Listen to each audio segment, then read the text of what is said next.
మామిడి పళ్ళ రుచులే కాదు, కపిల్ వారి 30 సంవత్సరాల నాణ్యత మరియు నమ్మకం. డొనాల్డ్ ట్రంప్ అన్నంత పని చేశారు. తన హెచ్చరికలను పెడచెవిన పెట్టిన చైనాపై భారీ స్థాయిలో మరోసారి సుంకాలు విధించారు. ఆ దేశంపై విధించిన సుంకాలు 104% చేరాయి. ఇందుకు ప్రతిగా అమెరికాపై 84% సుంకాలను వడ్డించింది డ్రాగన్. పెద్దన్న బెదిరింపులకు జడిసేది లేదని స్పష్టం చేసింది. ఈ ప్రతికూల పరిస్థితులను ఎదుర్కొని తగిన విధంగా బదులిచ్చేందుకు అన్ని ఆయుధాలు ఉన్నాయని స్పష్టం చేసింది. ఈ విషయంలో అగ్రరాజ్యంతో కలిసి పోరాడదామని భారత్కు పిలుపునిచ్చింది. అయితే చైనా అన్యాయమైన వాణిజ్య విధానాలు అవలంబిస్తోంది అంటున్నారు భారత వాణిజ్య శాఖ మంత్రి పీయూష్ గోయల్. అమెరికా చైనాల మధ్య వాణిజ్య సుంకాల యుద్ధం మరింత ముదిరి పాకాన పడింది. అమెరికా చైనా మీద మొత్తం సుంకాల భారాన్ని 104%కి తీసుకువెళ్తే ప్రతీకారంగా చైనా 84% విధించింది. తన హెచ్చరికలను పెడచెవిన పెట్టడంతో రెచ్చిపోయారు అమెరికా అధ్యక్షుడు డొనాల్డ్ ట్రంప్. ఇటీవల చైనాపై అమెరికా ప్రతీకార సుంకాలు విధించడంతో ఆ దేశం నుంచి దిగుమతి అయ్యే వస్తువులపై 34% అదనపు సుంకం విధించాలని చైనా నిర్ణయించింది. దీంతో భగ్గుమన్న ట్రంప్ ఏప్రిల్ 8లోగా చైనా తన నిర్ణయాన్ని ఉపసంహరించుకోవాలని హెచ్చరించారు. లేకుంటే అదనంగా మరో 50% ప్రతీకార సుంకాన్ని విధిస్తానన్నారు. ఇచ్చిన గడువులోగా చైనా స్పందించకపోవడంతో తాను చెప్పినట్లుగానే చేశారు. అదనంగా మరో 50% సుంకాలు పెంచుతున్నట్లు White House press secretary Karoline Leavitt వెల్లడించారు. ఇవి ఏప్రిల్ 9 నుంచి అమల్లోకి రానున్నాయి. అధ్యక్షుడు ట్రంప్ పలు దేశాలు అమెరికా వస్తువులపై అధిక సుంకాలు విధిస్తూ ఆర్థిక వ్యవస్థను కొల్లగొడుతున్నాయని పలుసార్లు ఆరోపించిన విషయం తెలిసిందే. అన్ని దేశాలు తమ వస్తువులపై సుంకాలు తగ్గించాలని గత కొన్ని రోజులుగా పేర్కొంటున్నారు. ఇటీవల అన్ని దేశాలపై ప్రతీకార సుంకాలు విధిస్తున్నట్లు ప్రకటించారు. గత మార్చి వరకు చైనా వస్తువులపై సుంకాలు పెంచడం మొదలుపెట్టింది. మార్చిలోనే అమెరికా 20% సుంకాలు విధించడం, గత వారమే ట్రంప్ మరో 34% బాధటం తెలిసిందే. తాజా 50%తో కలిపి చైనాపై అమెరికా మొత్తం సుంకాలు ఏకంగా 104%కి చేరాయి. టారిఫ్లపై చైనాతో చర్చలకు అవకాశమే లేదని ట్రంప్ బెదిరించిన నేపథ్యంలో రెండు దేశాల మధ్య పూర్తిస్థాయి వాణిజ్య యుద్ధం మరిన్ని మలుపులు తిరుగుతోంది. అంతకుముందే చైనాను తీవ్రస్థాయిలో హెచ్చరించారు అమెరికా అధ్యక్షుడు ట్రంప్. అమెరికాపై చైనా ఇప్పటికే పెద్ద ఎత్తున టారిఫ్లు విధిస్తోంది.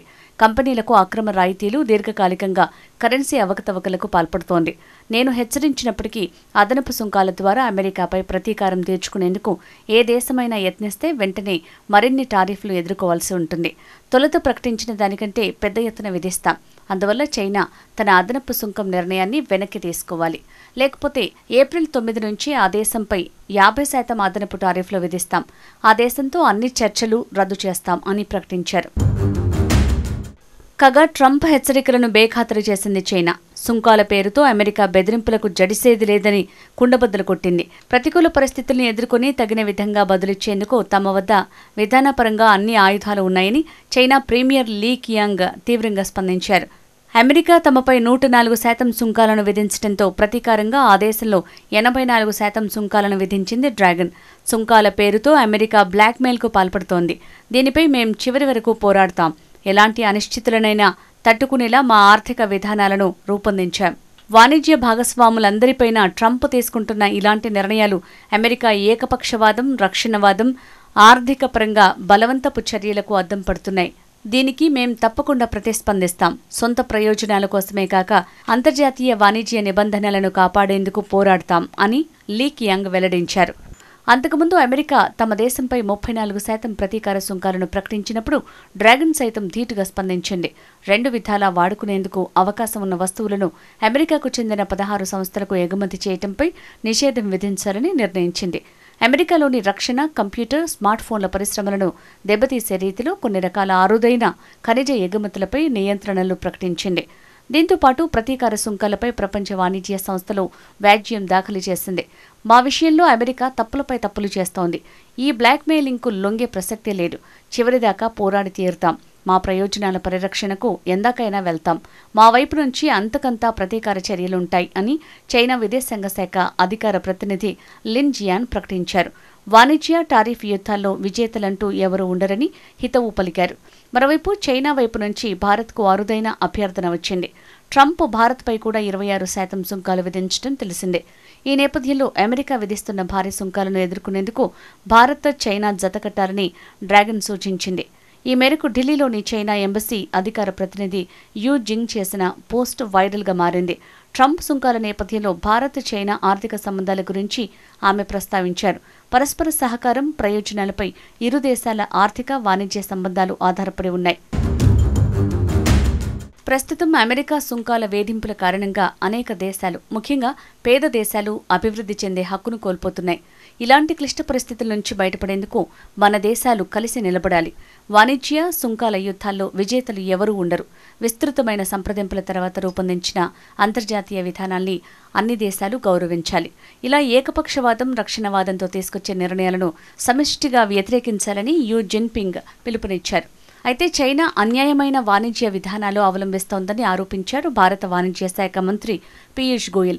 ధరల వక్రీకరణ, అస్పష్ట సబ్సిడీలు, ప్రపంచ వాణిజ్య నిబంధనల్ని ఉల్లంఘించే కార్మిక పద్ధతులు ఆ దేశ వృద్ధికి కారణమన్నారు. ఇది భారత్ వంటి ఆర్థిక వ్యవస్థలపై తీవ్ర ప్రభావం చూపుతోందన్నారు.